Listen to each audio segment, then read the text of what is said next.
Salut les gens, c'est Clément. Aujourd'hui, nouvelle vidéo battle. J'ai vu que le concept vous a plu. Nous poursuivons sur cette lancée. Voici les résultats de la précédente vidéo. La Navitimer a très largement remporté cette manche avec 69% des voix, ce qui fait que le modèle est qualifié pour le prochain tour. Après vous avoir demandé quelle était la prochaine marque, le vote a été très serré entre Rolex et Patek Philippe, mais c'est Patek Philippe qui l'a remporté avec 31% des votes. Aujourd'hui, je vais donc vous présenter deux modèles de la marque Patek Philippe qui sont la Calatrava et la Nautilus. Pour ceux qui nous rejoignent, le concept est simple. Je vous présente 2 à 3 modèles d'une même marque et à la fin de la vidéo, vous votez pour votre modèle préféré et celui qui aura le plus de votes sera qualifié pour le prochain tour. Avant de commencer cette vidéo, lâchez un pouce bleu, ça aide énormément la chaîne et abonnez-vous à la chaîne si ce n'est pas déjà fait.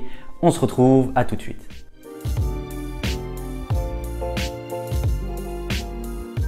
Commençons avec une brève présentation de la marque. L'histoire de la maison Patek remonte en 1839 quand Antoine Norbert de Patek et François Czapek décident de s'associer pour créer Patek Czapek NC à Genève et d'entamer une production de montres de luxe de très grande qualité. En 1844, la petite manufacture présente ses produits lors de l'exposition nationale à Paris. Patek entend parler d'un certain Jean-Adrien Philippe qui réalise une montre à gousset extrêmement plate et dépourvue de clés pour le remontage. Très impressionné par ses qualités horlogères, Patek va lui proposer de prendre les fonctions de directeur technique de l'entreprise en 1845 lors de l'expiration du contrat le liant à Czapek. De cette collaboration naît Patek NC en 1845, puis Patek Philippe NC en 1851. La société doit son existence au talent combiné d'Antoine Norbert de Patek, qui est un patriote polonais, réfugié à Genève, et Jean-Adrien Philippe, un horloger français de talent. Dans cette équipe, Philippe était plutôt un brillant horloger et inventeur, tandis que Patek était plutôt l'entrepreneur déterminé. Les expositions universelles internationales ont joué un rôle important dans l'histoire de la maison. Je pense notamment à l'exposition universelle de 1851 à Londres, fut la première à laquelle Patek Philippe participa.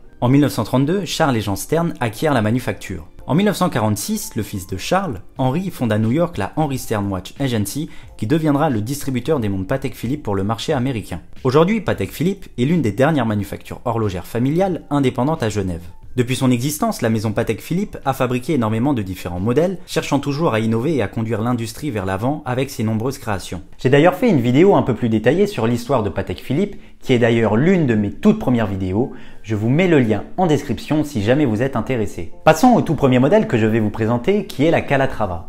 Après la crise de 1929 et la Grande Dépression qui suivra, l'année 1932 est une année particulière pour Patek Philippe. Suite à des difficultés financières et commerciales, la famille Stern rachète la manufacture afin de lui donner un second souffle. Dévoilée en 1932, la première Calatrava, référence 96, se revendique des principes de l'école d'architecture et d'art appliqué du Bauhaus. Avec son élégance et son design simple, la collection s'est successivement enrichie de modèles mécaniques de plus en plus compliqués. Parmi les multiples visages de la Calatrava, qu'ils soient techniques ou esthétiques, la montre est toujours restée extra plate. L'évolution de la Calatrava se fera donc subtilement. Des codes discrets dont la silhouette restera une référence absolue tout au long de l'histoire de la collection. Le cadran aborde une petite seconde à 6 heures, des aiguilles dauphines et des index bâtons appliqués. Le boîtier est en or ou bien en acier et le calibre est à remontage manuel, le tout pour une taille contenue de 28 à 32 mm hors couronne. Le succès de la Calatrava est tel qu'il va inspirer de très nombreuses manufactures suisses qui vont, petit à petit, lancer sur le marché des montres étonnamment similaires en termes de style. Ulysse Nardin, IWC, Jaeger-LeCoultre ou encore Omega vont lancer leur version de la Calatrava. Ce modèle est donc devenu au fil du temps, grâce à son extraordinaire longévité, sa qualité et son design intemporel reconnaissable entre mille, une icône de la haute horlogerie, un Graal pour bon nombre de collectionneurs. J'imagine que certains d'entre vous doivent se demander ce que peut représenter cette croix,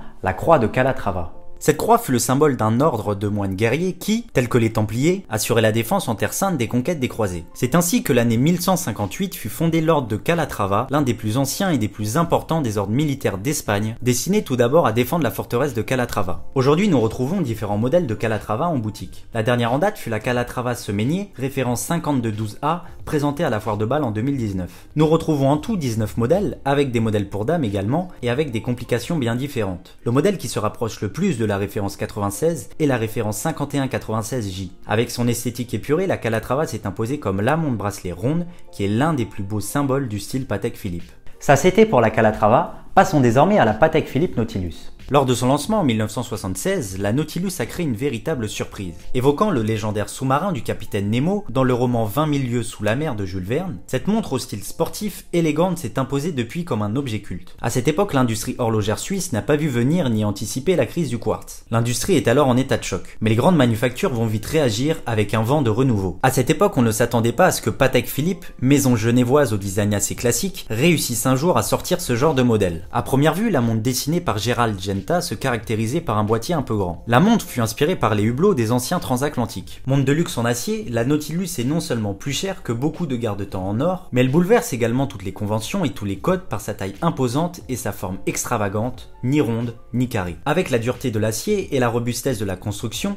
cette montre surnommée Jumbo s'apprêtait à conquérir une clientèle dynamique désireuse de posséder un modèle à porter en toutes circonstances, en soirée, au bureau, dans les activités sportives et dans la vie de tous les jours. En 2006, pour le 30e anniversaire de la Nautilus, Patek reprend le design de son icône en lui apportant quelques modifications par petites touches. Elle lance 4 nouveaux modèles en acier, dont la 5711. On remarque aussi l'arrivée du premier chrono Nautilus sous la référence 5980. La 3712 est conservée avec son cadran asymétrique, même si elle a été mise à jour et renommée 5712. Depuis ce lancement en 2006, la Nautilus a beaucoup de déclinaisons, mais peu de grandes évolutions. Malgré ce que l'on peut penser aujourd'hui face au succès impressionnant de cette montre, le lancement de la Nautilus était au départ un échec. L'élément déterminant du succès fut l'introduction d'un modèle femme à quartz sorti en 1980 sous la référence 4700 et d'une Nautilus similaire en 1981 sous la référence 3800. La collection est désormais composée de 30 modèles au catalogue pour hommes et pour femmes confondus, mais le modèle de référence reste toujours cette 5711 qui fait écho à la 3700 d'origine. Cette montre attire énormément l'attention des passionnés, nul doute que l'élégance de cette montre y est pour beaucoup, même si aujourd'hui elle devient plus un placement ou une montre statutaire qu'une véritable montre du quotidien.